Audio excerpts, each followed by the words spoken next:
بسم اللہ الرحمن الرحیم نحمده ونصلی علی رسولہ الکریم اما بعد السلام علیکم ورحمۃ اللہ وبرکاتہ۔ میری عزیز بہنوں، ہم سب اللہ کے مدد کی بہت زیادہ محتاج ہیں۔ ہر گھڑی، ہر لمحہ، ہر پل، ہر قدم کو اٹھانے کے لیے، رکھنے کے لیے، ہر سانس کو لینے کے لیے، چھوڑنے کے لیے، ہر لمحے میں اللہ کی ہمیں مدد کی کثیر ضرورت ہے۔ اور اللہ کی مدد کیسی، اس کی رحمت کیسی ہے کہ رحمت خدا بہانہ می جوید، اللہ کی رحمت بہانہ تلاش کرتی ہے، بہانہ ڈھونڈتی ہے۔ ہم میں سے بہت سارے لوگ ایسے ہیں جو ہمیشہ پریشان رہتے ہیں، نہ جانے کیوں۔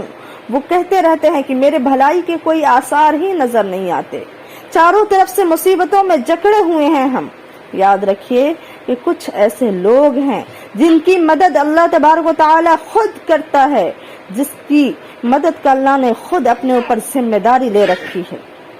اور جس کی مدد اللہ کرنے پہ آ جائے اسے کون پریشان کر سکتا ہے، وہ کس کا محتاج ہو سکتا ہے۔ کیا ڈر ہے جو ہو ساری خدائی بھی مخالف،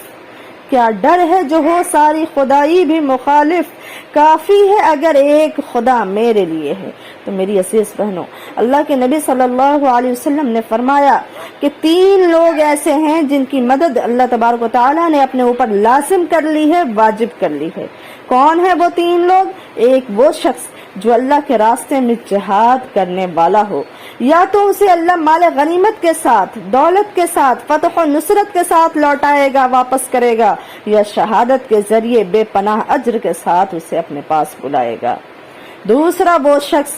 جو غلام ہو اور آزادی چاہتا ہو، وہ محنت کر کے، پیسے اکٹھے کر کے، مالک کو دے کر اپنی جان چھڑانا چاہتا ہو، تو اگر وہ اس کا عزم مصمم کرتا ہے تو اللہ اس کی مدد کرتا ہے، کیونکہ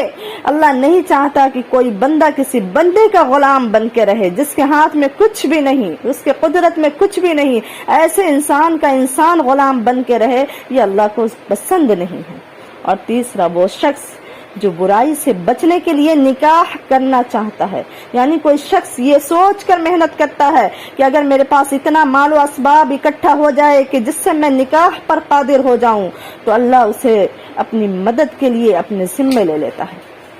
کیونکہ اللہ چاہتا ہے کہ تم پاک باز بن کے رہو، تمہاری نیت سے تمام قدرت باہر ہو جائے، جو نکاح کا بنیادی مقصد ہے وہ حاصل ہو جائے، اور تم صاف شفاف رہو، ظاہر میں بھی اور باطن میں بھی، تم پر کوئی داغ نہ ہو، تم پر کوئی آنچ نہ ہو، معاشرہ صاف شفاف ہو، معاشرے میں اطمینان ہو، معاشرے میں سکون ہو، گھر میں سکون ہو۔ اس لیے اللہ تبارک و تعالیٰ ایسے لوگوں کی مدد کو اپنے اوپر لازم کر لیتا ہے، واجب کر لیتا ہے۔